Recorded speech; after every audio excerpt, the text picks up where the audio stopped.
All right, Coach Victor Santa Cruz, 3-0 now. You're 3 weeks into the year. Got a tough non-conference game ahead of you. Tell us what you think about your team this week.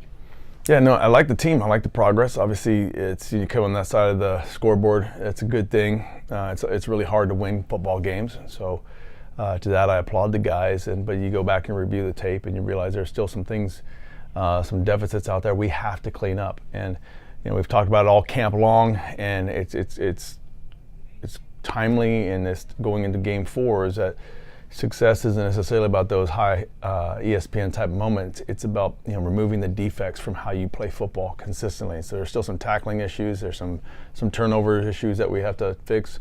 There's also some assignment errors that we got to clean up. There's a lot of room for us just to fill in the ditch of the deficit. And once we do that, and I think now you're going to see those consistent highlights start to show up. Right now, I think there was chances in the game we could have broken ahead and got going, and we found a way to either make a mistake or just not capitalize on an opportunity. And so we're going to do that. We're going to figure that out. We're going to get better at it. And our team, what I like about them is that they never blinked the whole time and during the game. They even when it seemed like the tide was turning, they just kept confident playing. And that's it's a sign of a team that's together. It's a sign of a team that's is growing and becoming mature. I think this is one of the things I really enjoyed was just that they were celebrating and had energy on the sideline that just makes this a lot of fun to be around. One of the things you mentioned being a halftime adjustment was kind of the simple things in tackling, and how encouraging is it to see that not only pay off for that game, but also to kind of give your team that half of football when you did focus on those things to reflect on as they go through a week of preparation. Yeah, that was another good sign of the team. Just listening, halftime. No one's trying to make excuses. Everyone's quickly say, "How do we correct? We got to correct." They did what you got to do in halftime. It's that halftime moment to say, "Hey, we saw everything in the first half. Fix this right now, and you got a chance to come out on the winning end." And our guys did that, and there was never a doubt in their mind. And we came out of that halftime just really emphasizing that. These areas that we didn't do right, can we control them? We agreed we could, and we just decided we're going to do simple better. And we were a lot better at our simple things in the second half.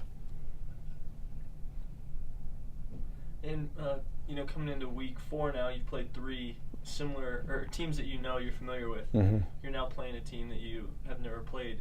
What's kind of your approach, and what are the benefits and challenges of going against a team that's brand new? Yeah, the approach is a lot of more just to stick with your culture, stick with, and like I said, we said all the time that preparation is a function of our culture and not a function of the opponent.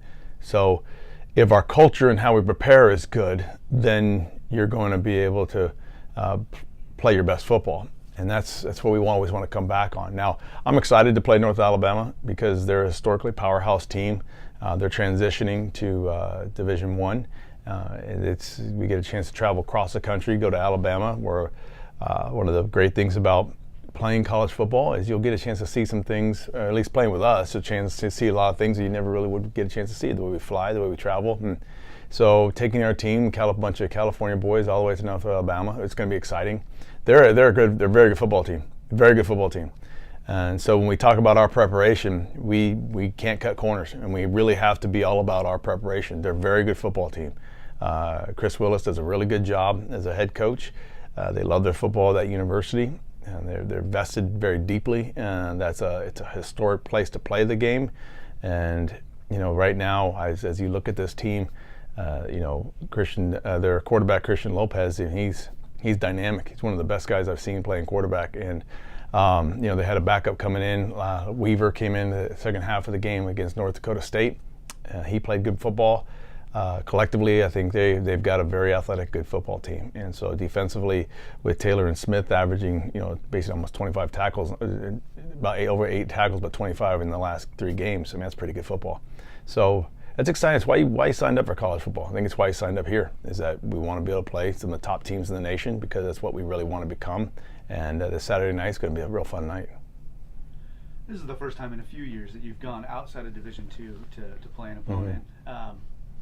Obviously, obviously they were in it last year, so they're very recently mentioned too. But what does a game like this do for you, and what is the the big picture impact on on your schedule? Yeah, I don't know about the big picture impact. I would say what it does for us in the moment right now, because I think the big picture you'll measure it at the very end of the season, but right now what it does is it gets us.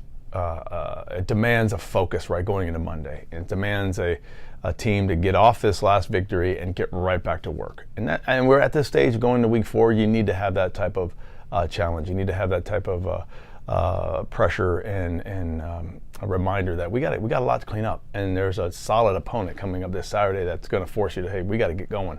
But so as much as we talk about our culture of preparation, sometimes young men and coaches need a little bit of an impetus to say, hey, let's force this project along to make sure that you're focusing on that. And so we got a handsful this weekend, and so we're excited about that. Then you guys moved into the top 25 at number 24 this week of the coaches poll. Steve Ramirez has declared Azusa Pacific the best college football team in Southern California after the events of this last weekend. But how do you handle that kind of success, and what have been the trademarks that have gotten you guys to this point, 3 games into the year? Well, it's great to be seen nationally in that scope. And it's what we always say, hey, we want to be that type of program that's in that conversation consistently, and so not shying away from that. And it's good to see that people in the nation recognize that. For Steve, hey, he's not. I mean, we're the undefeated team in Southern California right now, so it is what it is. So when you're giving out scholarship schools, there's only 4 scholarship schools, and in Los Angeles right now, there's only 1 scholarship school that's undefeated, and that's us. Now we want to keep working on it, and I think where you look at our program, it's we are trying to take a land. We're trying to establish ourselves. We have an approach about how we're doing things that we just say, listen, we're not asking permission to be great, and so.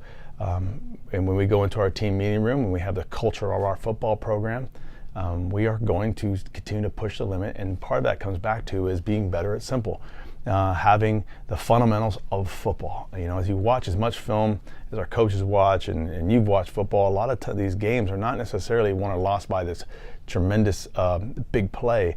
It's because teams break down in the fundamentals of football. And so we've kind of realized here in our formula and our culture, we found a way to make sure we keep the main thing, and those fundamentals of football, and how we break down, how we install things, how we teach, how we try to remind our players, and we collaborate with them and say, hey, here's what we got to do to take care of business. And so when you take care of business and take care of the fundamentals, at least you're giving yourself a chance to win. When you get caught up in the hype of things, when you get caught up of, hey, the stars, and you're leaning on things that are just building your house on sand. And so you can fundamentally find the things of football to build yourself out on a rock, metaphorically. So and we're excited at where the program's heading, but we know, hey, we got another week coming up.